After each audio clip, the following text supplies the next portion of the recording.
बांग्लादेश सही खुदी 15 अगस्त national holiday होबनी हंदक सही इंटरिम गवर्नमेंट पारिबा मोहम्मद जुनूसना 15 अगस्त हॉलीडे लिस्ट लौथोखरे। इंडिया बांग्लादेश सही खुदी 15 अगस्त पांथोई इंडिया पांथोपना इंडिपेंडेंस डे मई हराव तयाम फोंदोपनी बांग्लादेश पांथोलीबदी 1975 बांग्लादेश की फादर ऑफ नेशन है खंगनरिबा शेख मुजिबुर रहमान असी मिलिटरी कू अमा तौदुना नोंगमैनो कापना हाटकी माना नोंगमैनो पांदुना सिखिबा मफम अदुंबा स्टेयर अदु हौजिकसु बांग्लादेश की मियोइसिंगना यामना इकाई खुनाबग लोइनना चेक्सिन ngaksino थमली। बांग्लादेश असी 1971 दे ईस्ट पाकिस्तान हैना लेरंबदगी इंडिया की यामना चावबा सपोर्ट अमगा लोइनना मनिंग मखा तंबा नोबो लेबा अमा ओइना थोलखिबनी।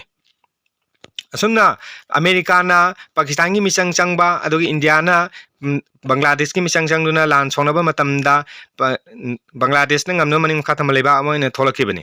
मतमदे होना अमेरिका बांग्लादेश की इंथिनबा हौख्रबनी। खर लेगा 1975 ता जाति की मपा नेशनल फादर ने हाना लाउथोलिबा अखोई शेख मुजिबुर रहमान बो मिलिटरी कू अमा तौदुना हाटखिबनी।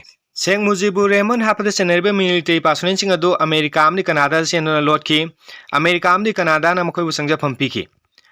बांग्लादेश ना अदुगुमा मिहाटप सिंग अदु बांग्लादेश दा खुसिनौ हाइदुना हंजन हारा फाउदा कनाडा आमने अमेरिका ना ngasi फाउदा खुसिनरक लेट्रि।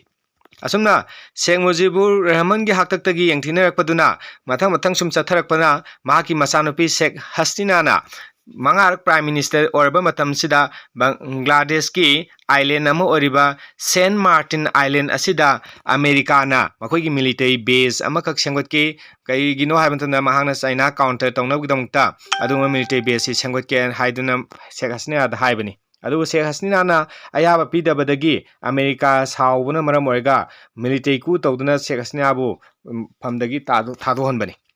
हजती शेख हसीना असी मंगारक प्राइम मिनिस्टर ओरमलबसु फम थादोमगी इंडिया दा सेलक्तुना लेरे। अदुना बांग्लादेश दा सरांगनबा याम कन्ना थोकपा असिना मरम ओरगा इंडिया नसु बॉर्डर अकोइबसिदा बीएसएफ पासोनेन सिंग चाइथोक्तुना यामना कन्ना अकनबा सेक्शन थोंग लौखली अमदी जुमलो नब लेबाकता तंगदु लेता दबो लेरकपा असिना मरम ओरगा इंडिया दसु यामना मथा साबा थबा अमा ओइरे।